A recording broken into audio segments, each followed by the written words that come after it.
अब हम लोग आगे बात करते हैं वेग स्थिरांक तथा ताप में गणितीय संबंध।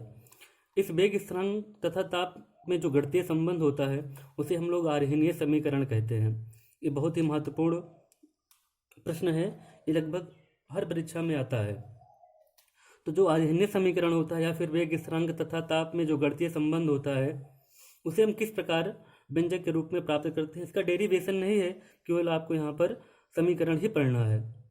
तो किसी अभिक्रिया का जो वेग स्थिरांक के होता है तथा तापक्रम T का प्रभाव, किसी अभिक्रिया का वेग स्थिरांक के तथा तापक्रम को हम लोग कैपिटल T से रिप्रेजेंट कर रहे हैं, का जो प्रभाव होता है आर्हेनीय समीकरण द्वारा व्यक्त किया जाता है। सबसे पहले हमको यहाँ पर पढ़ना है वेग स्थिरांक के क्या है। तो हम सबसे पहले यहाँ पर वेग स्थिरांक को डिफाइन करेंगे।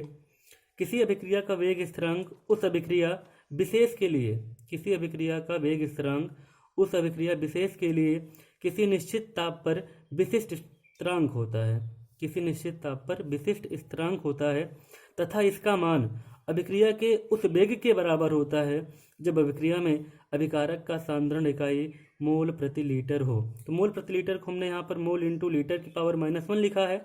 जब लीटर ऊपर जाएगा तो लीटर की पावर -1 हो जाएगा, तो इसलिए हम यहाँ पर लिखे हैं कि अभिकारक का जो सांद्रण इकाई होता है वो मोल प्रति लीटर होता है या फिर मोल इंटू लीटर की पावर -1 होता है।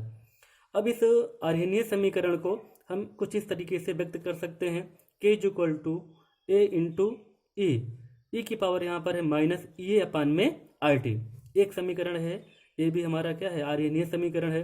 दूसरा समीकरण जो है यहाँ पर हमारा ln K है ln A -EA/RT। ये समीकरण जो दूसरा हमारा, ये भी हमारा आर्हेनीय समीकरण कहलाता है।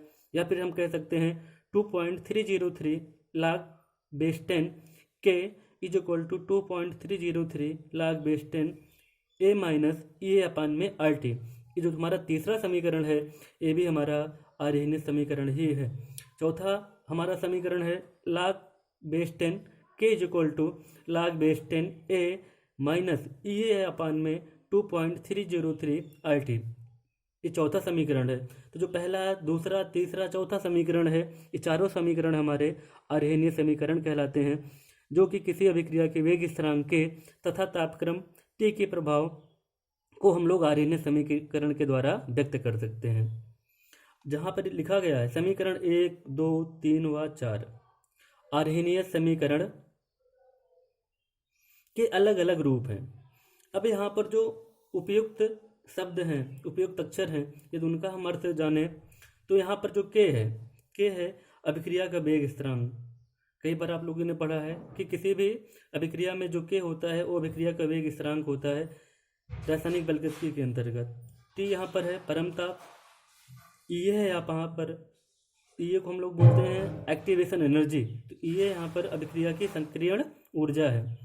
R को हम लोग यहाँ पर गैस स्थिरांक की जो वैल्यू होती है 8.314 जूल पर मोल पर केल्विन होती है। स्थिरांक ये है आर्हेनीय स्थिरांक, और EA/RT, ये जो पूरी वैल्यू है EA/RT, इसे हम बोल्ट्जमैन गुणांक भी कहते हैं।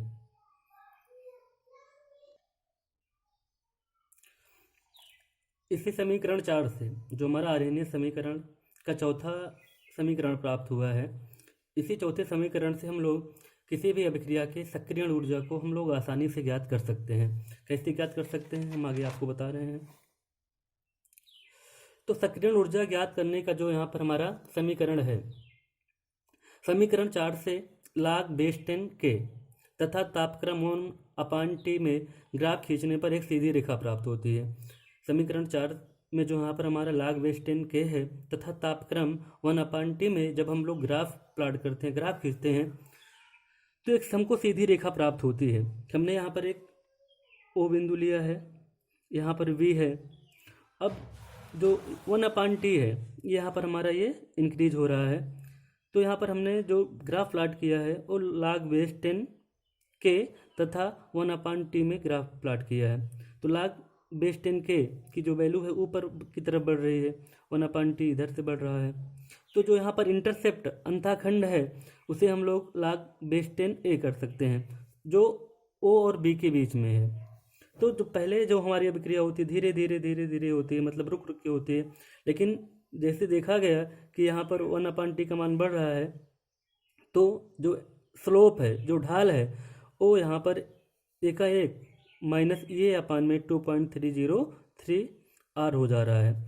तो यहाँ पर जो जब हमको ढाल पता हो जाएगा, ढाल इज इक्वल टू यहाँ पर कितना आया, (2.303 r आया, और अंताखंड हमारा इंटरसेप्ट जिसको हम लोग बोलते हैं log/10 आया।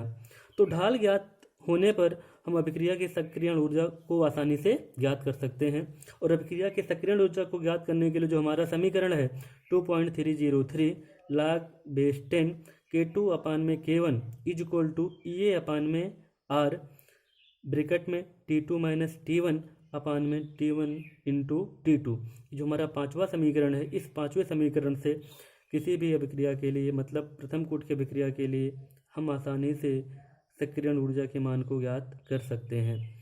इस समीकरण में जो K1 है वो T1 पर वेग स्थिरांक है, K1 ताप T1 पर वेग स्थिरांक है, तथा K2 ताप T2 पर वेग स्थिरांक है। तो इस समीकरण के द्वारा हम लोग सक्रियण ऊर्जा को ज्ञात कर सकते हैं।